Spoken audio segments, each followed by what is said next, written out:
ტრამპი ალასკას მიმართულებით გაემგზავრა. საპრეზიდენტო ესკორტმა თეთრი სახლი ადგილობრივი დროით დილის 8:30-ზე დატოვა. ბორტი ვაშინგტონიდან 2 საათის წინ აფრინდა. ბოლო ინფორმაციით, პუტინი ქალაქ მაგადანში იმყოფებოდა, რომელიც ანკორაჯიდან 3000 კილომეტრითაა დაშორებული. პრეზიდენტების სამიტი თბილისის დროით 23 საათზე უნდა დაიწყოს. ტერიტორიული გაცვლის საკითხი განხილული იქნება, მაგრამ მე უკრაინას მივცემ საშუალებას თავად მიიღოს ეს გადაწყვეტილება, თქვა ტრამპმა ცოტა ხნის წინ გავრცელებულ ინტერვიუში. ამერიკის პრეზიდენტის თქმით, მისი მიზანია მხარეები მოლაპარაკებების მაგიდასთან დააბრუნოს.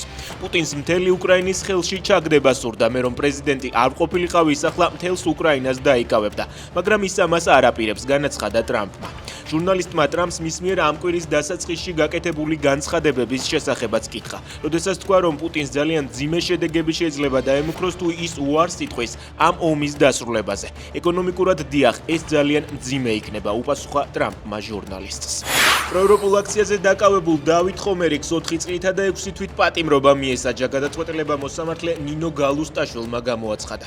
26 წლის ხომერიკს აფეთქების მომზადებას ედავებოდნენ, ის ბრალს არ აღიარებს და ამბობს, რომ ეგრეთ წოდებული მოლოტოვის კოქტეილი არც ჩანთაში შეუნახავს და არც უტარებია.